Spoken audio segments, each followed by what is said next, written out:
आज सुनिए हिंदी की लोकप्रिय प्रवासी भारतीय लेखिका डॉक्टर पुष्पा सक्सेना जी की लिखी हुई कहानी पहली उड़ान। तो प्रस्तुत है कहानी पहली उड़ान। समय अविराम गति से बीत रहा था। 10 वर्ष वाली भीरू अनुपमा अब 21 वर्ष की सुंदर मेधावी युवती बन चुकी थी। सुंदर मृदुभाषी अनुपमा अपनी मेधा और सरल स्वभाव के कारण सबकी प्रिय थी। साथ के युवक उसे हसरत भरी निगाहों से देखते, वो किसी की भी चाहत हो सकती थी। अनुपमा को बीए की परीक्षा में यूनिवर्सिटी में प्रथम स्थान मिला था। एमए में उसने अपना प्रिय विषय इतिहास लिया था। मुगले आजम फिल्म ने उसे अभिभूत किया था। उसे आश्चर्य होता कैसे कुछ लोग इतिहास को नीरस और गड़े मुर्दे उखाड़ने वाला विषय कहते हैं।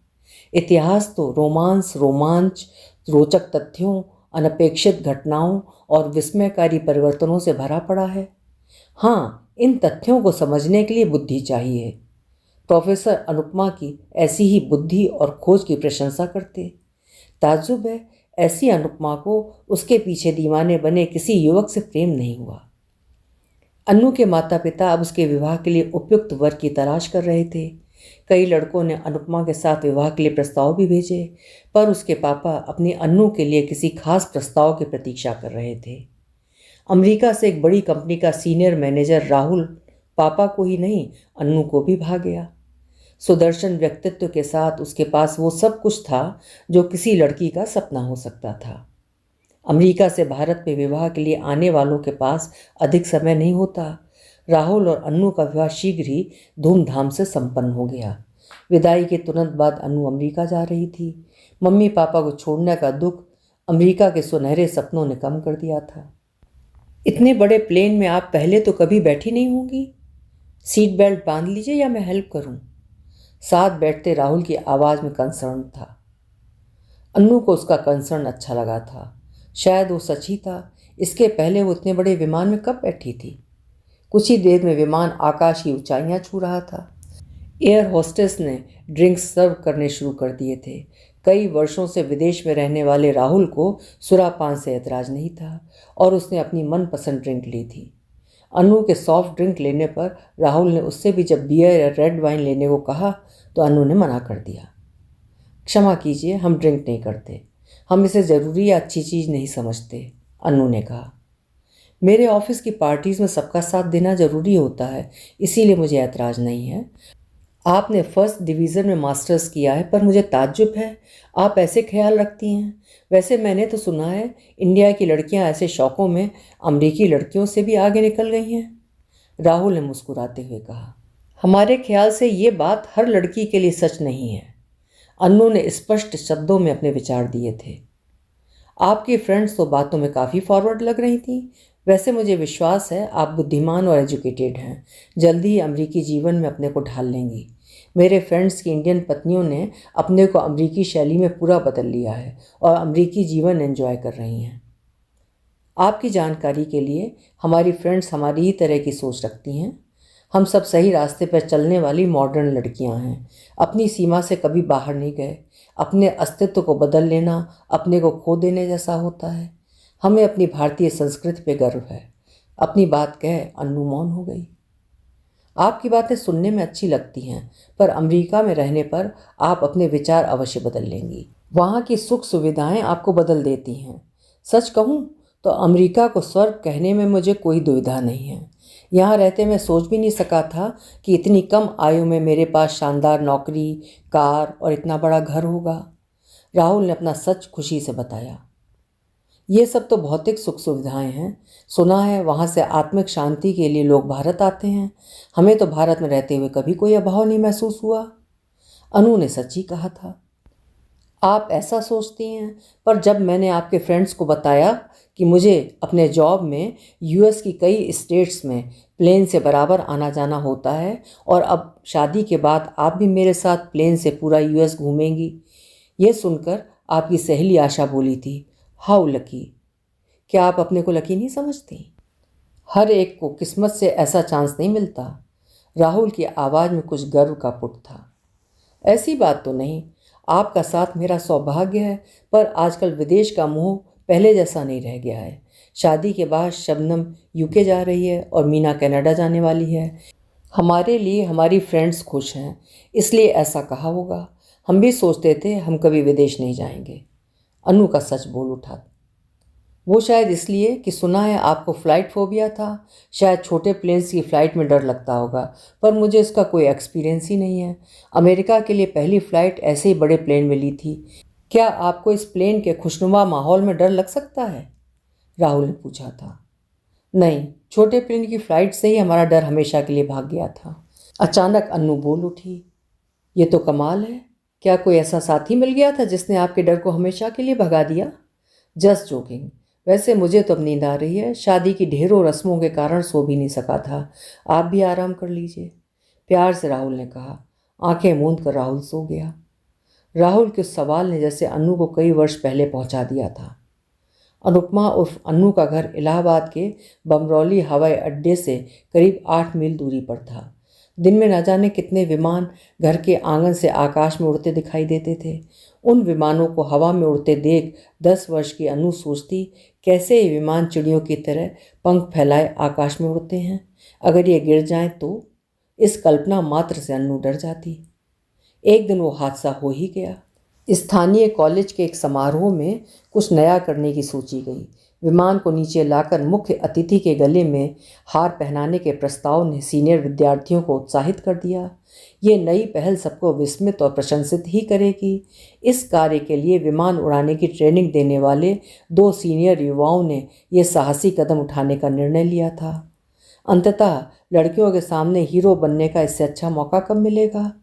उस दिन जब सबकी निगाहें नीचे आते हुए विमान पर निबद्ध थीं कि कब विमान से हार नीचे गिराया जाएगा और मुख्य अतिथि के गले की शोभा बढ़ाएगा। दुर्भाग्यवश गलत अनुमान के कारण विमान कुछ अधिक ही नीचे आ गया और नियंत्रण खो जाने के कारण कॉलेज की इमारत से टकरा गया। धू धू जलते प्लेन के बीच 2 दुस्साहसी युवाओं का अनमोल जीवन लपटों की आहुति चढ़ गया। समारोह की खुशी दुख और हाहाकार में बदल चुकी थी। दृश्य देखती अन्नू माँ के आंचल में चेहरा छिपा भय से कांपती रो रही थी। उस दिन के बाद से अन्नू को अक्सर सपनों में दुर्घटनाग्रस्त होते विमान दिखाई देते। रातों में उसकी नींद टूट जाती। बहुत समझाने पर भी अन्नू का ये भय उसकी बढ़ती आयु के साथ भी कम नहीं हो रहा था। जब भी उसके पापा कहीं हवाई जहाज़ से जाते तो अन्नू उनके लौटने तक भगवान से उनके सुरक्षित लौटने की प्रार्थना करती रहती। कुछ समय के लिए इलाहाबाद से दिल्ली के लिए फ़्लाइट शुरू की गई थी। अन्नू का भय दूर करने के लिए पापा ने कई बार दिल्ली जाने के लिए हवाई यात्रा का प्रोग्राम बनाया, पर अन्नू ने जाने से साफ मना कर दिया। अंततः उन्हें रेल यात्रा ही करनी पड़ती। अन्नू की सहेलियाँ चिढ़ाती। मीनाक्षी कहती, तू अमेरिका के सपने देखती है। अगर तेरी शादी किसी अमेरिकन से हो गई तो क्या उसके साथ हवाई जहाज़ की जगह पानी के जहाज़ से अमेरिका जाएगी? सिर्फ सपने ही तो देखती हूँ, सच में क्यों जाऊँगी? मुझे अपना भारत बहुत प्यारा है। यहाँ किस चीज़ की कमी है? अमेरिका दूर से ही भला है। याद रख, उस पार का सब कुछ हरा ही हरा दिखता है, पर वास्तविकता कुछ और होती है। देखेंगे, अगर चांस मिला तो क्या करेगी? अमेरिका का मुंह छोड़ पाना आसान नहीं होगा। शबनम का तर्क होता। अगर तेरी शादी किसी पायलट से हो गई तो क्या करेगी? मुझे तो पायलट अपनी यूनिफॉर्म में बड़े ही स्मार्ट दिखते हैं। अपने साथ पूरी दुनिया की सैर कराएगा। जिंदगी इसी का तो नाम है। रहने दे। उसकी यूनिफॉर्म या उसकी स्मार्टनेस देखकर क्या करना है? जब तक सही सलामत घर वापस ना आया तो जान सूखती रहेगी। तेरे होने वाले हमसफ़र डॉक्टर जावेद साहब का सफ़ेद कोट क्या कम शानदार है? उसे देखते लोग इज्जत से सर झुका लेते हैं। इस धरती पर डॉक्टर को फरिश्ता माना जाता है। जरूर, पर जब हमेशा मरीजों और बीमारियों से बचने की हिदायतें सुनना पड़े तो सारा मज़ा खत्म। डर है कहीं खुशबू वाली परफ्यूम की जगह डिटॉल की गंध ना आ जाए। शबनम मजाक करती। चल, अगर ज़रूरत पड़ी तो हम दोनों अदला बदली कर लेंगे। अन्नू ने परिहास किया। अच्छा, अभी से तेरी नज़र मेरे होने वाले मियाँ पर है। मुझे उसे संभाल कर रखना होगा। वैसे मेरे जावेद तेरी बहुत तारीफ़ करते हैं। दोनों सहेलियों के बीच ऐसा ही हंसी मजाक चलता रहता। अक्सर अवकाश में अन्नू और शबनम सिविल लाइंस में चाट खाने का प्रोग्राम बनाया करती। दोनों को किसी बड़े रेस्तरां में चाट खाने की जगह ठेले वाले की चाट खाना ज़्यादा अच्छा लगता। असली मज़ा तो चाट वाले के हाथों से एक एक गोलगप्पा खाने में आता है। बाद में एक्स्ट्रा जलजीरा का मुफ्त पानी पीकर तो पैसे वसूल हो जाते हैं। शबनम का फंडा क्लियर होता। हाँ, चाट वाले से मनचाही फरमाइश करना भी तो कितना आसान होता है। भैया थोड़ी मीठी खट्टी चटनी और डालो, मिर्ची इतनी कम क्यों डाली है, टिक्की खूब लाल और करारी होनी चाहिए। शबनम की बातों में अन्नू की भी सहमत होती। दोनों मज़े लेकर खूब मिर्चों वाली आलू टिक्की खाकर सी सी करती चाट का असली मज़ा लेती। उस दिन अचानक उनसे कुछ दूरी पर एयरपोर्ट की बस आकर रुकी थी। छुट्टी के दिन युवा पायलट ट्रेनीज़ को सिविल लाइंस आने के लिए बस उपलब्ध कराई जाती थी। हंसते शोर मचाते युवाओं के आने से जैसे सिविल लाइंस की रौनक बढ़ गई थी। उनमें से किसी ने आवाज़ लगाई थी, किस किस को क्वालिटी जाना है और कौन पैलेस में मूवी देखने मेरे साथ आएगा। अरे मुझे तो चटपटी चाट का मज़ा लेना है, सुना है यहाँ की चाट बहुत मज़ेदार होती है, एक युवक ने जवाब दिया था। यार राज, तुझे यहाँ आए जुम्मा जुम्मा 4 दिन हुए हैं, पर चाट और चटपटी चीज़ों के बारे में पक्की जानकारी है। चल आज मैं भी तेरा साथ देता हूँ। दो युवक उसी चाट वाले की तरफ बढ़ाए जहाँ अन्नू और शबनम चाट खा रही थीं। शेष युवक अलग अलग दिशाओं में चले गए। उनको अपनी ओर बढ़ते देख अन्नू ने शबनम को जबरदस्ती खींच उसे वहाँ से दूर ले जाने में सफलता पाई थी, वरना शबनम तो मुग्ध दृष्टि से उन्हें देख रही थी। हाय अन्नू, कितने हैंडसम लड़के थे, उनके साथ चाट का मज़ा दुगना हो जाता। लगता है जावेद भाईजान से कहना होगा अपनी मंगेतर को संभालें, वरना हाथ मलते रह जाएंगे और एक दिन ये दिल फेंक लड़की किसी के साथ उड़ जाएगी, अन्नू ने कहा। जो चाहे कह ले, उनका मुझ पर पक्का यकीन है, विश्वास और खुशी से शबनम बोली। 1 सप्ताह बाद दशहरे की छुट्टियों में पापा ने खुशी से माँ और अनुपमा को बताया था उनके प्रिय मित्र राकेश शर्मा दिल्ली से आ रहे हैं। उनका बेटा रवि राज 2 सप्ताह पहले बमरौली में फ्लाइंग इंस्ट्रक्टर की तरह भेजा गया है। अरे तो राज हमसे मिलने क्यों नहीं आया, वो तो हमें जानता है। माँ विस्मित थी, शायद उसे संकोच हो रहा हो, इतने वर्षों से उसके साथ कोई संपर्क जो नहीं रहा है, पापा ने समझाया। राकेश भाई जी हमारे साथ ही तो रहेंगे, उनके लिए कमरा ठीक करा देती हूँ। नहीं, वो अपने बेटे के साथ गेस्ट हाउस में रहेंगे, पर संडे को दोनों को लंच के लिए इनवाइट कर लिया है। नियत दिन राकेश जी अपने बेटे राज के साथ आए थे। निसंदेह राज का व्यक्तित्व तो किसी को भी प्रभावित कर सकता था। अनुपमा के लिए रवि राज अजनबी था, पर उस दिन सिविल लाइंस में उसका नाम जरूर सुना था। शायद ये वही राज हो, पर उसने उसकी शक्ल नहीं देखी थी। औपचारिक परिचय के बाद बातों का सिलसिला शुरू हो गया था। राज बेटा, तुम्हें यहाँ का अनुभव कैसा हो रहा है? दिल्ली का एयरपोर्ट तो बहुत बड़ा है, उसकी तुलना में तो ये कहीं नहीं ठहरता। यहाँ से तो बाहर क्या, इंडिया के दूसरे शहरों में भी फ्लाइट्स नहीं जाती। मुझे तो यहाँ का शांत वातावरण बहुत अच्छा लग रहा है। गंगा जिसके बारे में मम्मी पापा से सुना करता था, अब छुट्टी के दिन उसमें स्नान का आनंद लेता हूँ। वैसे भी तो यहाँ मुझे कुछ समय के लिए ट्रेनिंग देने के लिए भेजा गया है। यहाँ कुछ अच्छे मित्र भी मिल गए हैं। क्या हम तुम्हारे साथ यहाँ का हवाई अड्डा देख सकते हैं? माँ की उत्सुकता स्वाभाविक थी। सिर्फ हवाई अड्डा ही क्यों, राज आपको सबके साथ हवा में भी उड़ाएगा। क्यों राज, ठीक कह रहा हूँ ना? मुस्कुराते हुए राकेश जी ने कहा था। बिल्कुल, ये तो मेरा सौभाग्य होगा। जिस दिन मैं फ्री होऊंगा आपको इन्फॉर्म कर दूंगा। हाँ, हमारा ट्रेनिंग वाला प्लेन छोटा होगा, आप तीनों को बारी बारी से फ्लाई करना होगा। अरे वाह, तब तो ये तय रहा। पर हमारी अन्नू बेटी को फ्लाइट फोबिया है, ये तो इस अवसर का फ़ायदा नहीं उठा सकेगी, पर हम दोनों पति पत्नी जरूर तुम्हारे साथ फ्लाई करेंगे। अन्नू के ना चाहते हुए भी पापा ने इसका सच बता दिया। क्या फ्लाइट फोबिया? ऐसा क्यों? आजकल तो इन उड़ानों की वजह से दुनिया कितनी छोटी हो गई है। हजारों मीलों की दूरी कुछ घंटों में तय हो जाती है। आपको अपने को इस सुविधा से वंचित कैसे रख सकती हैं अनुपमा जी? मुझे तो उस दिन का इंतज़ार है जब अपना ये टर्म पूरा करके पक्के पायलट के रूप में बड़े प्लेन्स लेकर देश विदेश फ्लाई किया करूँगा। इसकी एक दुखद कहानी है। पापा ने संक्षेप में पुरानी दुर्घटना सुना दी थी।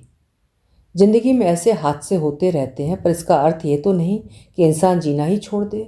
सुना है आप टॉपर हैं, फिर अंदर से इतनी कमज़ोर कैसे हो सकती हैं?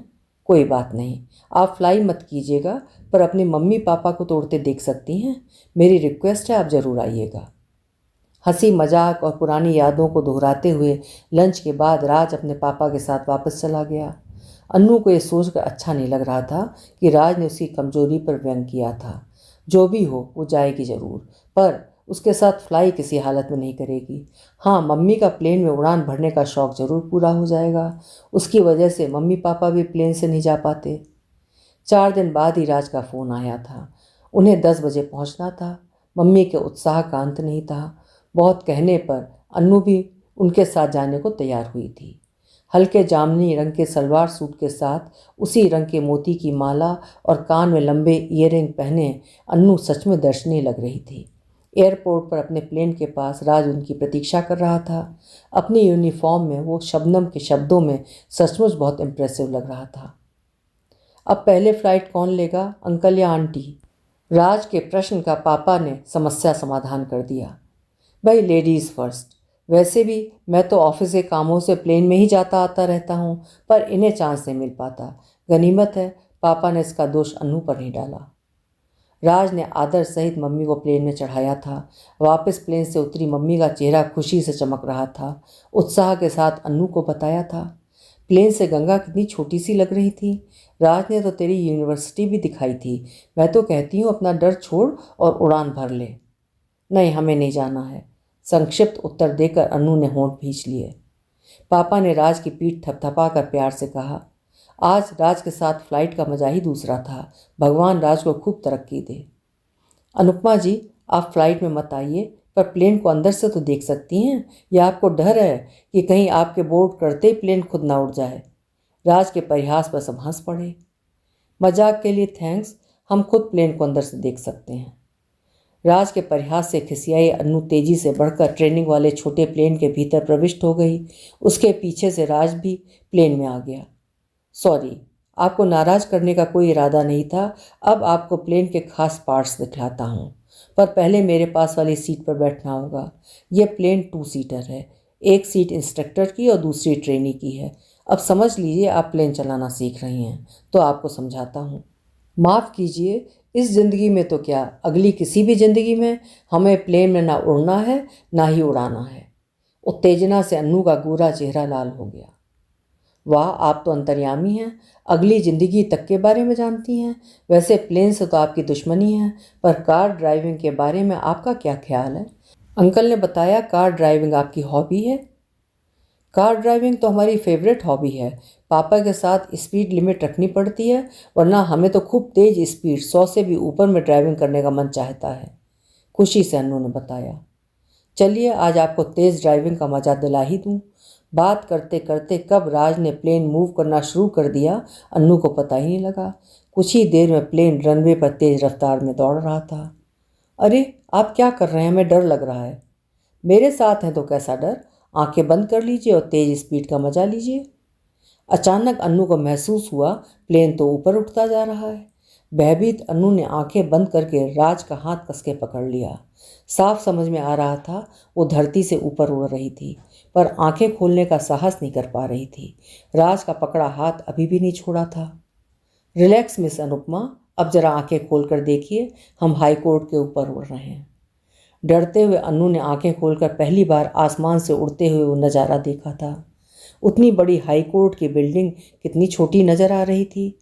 आज वो सच में हवा में उड़ रही थी। यकीन कीजिए, मेरे साथ आपको कभी कोई डर छू भी नहीं सकता। वैसे अगर फिर भी डर रही हैं तो वापस चलें या अपने शहर का चक्कर लगाना चाहेंगी? नहीं, इतना ही काफ़ी है। आपने हमारे लिए अपना बहुत समय दिया है, अन्नू इतना ही कह सकी थी। आपके लिए तो मेरी पूरी ज़िंदगी हाजिर है, हुक्म तो कीजिए। आप सचमुच अनुपम हैं, माफ़ कीजिएगा, आपसे पहले मिल नहीं सका, इसका अपराधी हूँ। अब तो तमन्ना है आप मेरे साथ ट्रेनी की सीट पर बैठी प्लेन उड़ाना सीख रही हैं। शरारत चेहरे पर स्पष्ट थी। राज की ऐसी बातों ने अन्नू को रोमांचित कर दिया। लाल पड़े चेहरे और धड़कते दिल के साथ वो पूर्णतः राज की बातों में बह गई थी। एक नया एहसास उसे रोमांचित कर रहा था। राज जैसे उसकी शक्ति बन गया था। उसका साथ उसको भय मुक्त कर गया था। उसका मन अब जैसे आसमान बन गया था, जहाँ वो पंख पसारे उड़ रही थी। यह नया अनुभव तो बेहद मीठा था, जिसे जीने की चाह बढ़ गई थी। सपनों में जीती अन्नू ने जब धरती का स्पर्श किया तो वो दूसरी ही अन्नू थी। लीजिए अंकल, आपकी अन्नू सही सलामत वापस आ गई है। मुझे तो लगता है अब अनुपमा को तेज़ स्पीड की कार चलाने की जगह प्लेन उड़ाने की ट्रेनिंग लेनी चाहिए। जब तक मैं यहाँ हूँ इन्हें अपनी ट्रेनिंग के लिए अप्लाई कर देना चाहिए। राज के चेहरे पर शैतान मुस्कान थी। वाह राज बेटा, तुमने तुम्हारी अन्नू को एक दिन में ही बदल दिया। उम्मीद है अब इसका डर हमेशा के लिए भाग जाएगा। पापा बहुत खुश थे। घर लौटी अन्नू जैसे अपनी उस पहली उड़ान को दोहरा रही थी। क्या वो फिर राज के साथ फ्लाई कर सकेगी? क्या उसका वर्षों का डर सिर्फ राज के साथ ने तिरोहित कर दिया था? पूरी बात सुनते ही शबनम चहक उठी थी। देखा, हमने कहा था ना, पायलट कितने स्मार्ट होते हैं। तुझे एक दिन में ही बदल दिया। वैसे राज से अब फिर कब मिल रही है? काश तेरे साथ हम भी होते तो राज की नज़र देख कर पहचान लेते कि वो तुझ पर कितना फ़िदा है, किस हद तक फ़िदा है। तू तो ज़रूर पहली नज़र में ही अपना दिल हार बैठी है। छी, भला एक नज़र में किसी से प्यार हो सकता है? राज अच्छा लगा, पर इसका मतलब ये नहीं कि हमें उसके साथ प्यार हो गया है। हम तेरी तरह रोमांटिक नहीं हैं। अन्नू ने नाराज़गी जताई। जानते हैं हमारी अन्नू बेहद प्रैक्टिकल है। वो प्यार भी देख सुनकर नाप तौल के करेगी। अन्नू का दिल चाहता वो फ्लाइंग की ट्रेनिंग के लिए अप्लाई कर दे, पर मन का संकोच रोक देता। क्या सब उस पर हंसेंगे नहीं? कहाँ तो फ्लाई करने के नाम से डरती थी, कहाँ खुद प्लेन उड़ाने की बात कर रही है। क्या राज को उसके लिए अपना ये प्रस्ताव याद होगा? काश वो खुद उसे याद दिलाता। कहीं शबनम की बात सच तो नहीं? उसे पहली उड़ान में राज के साथ ने इस तरह से विमोहित कर दिया कि वो उसका साथ पाने को अधीर है।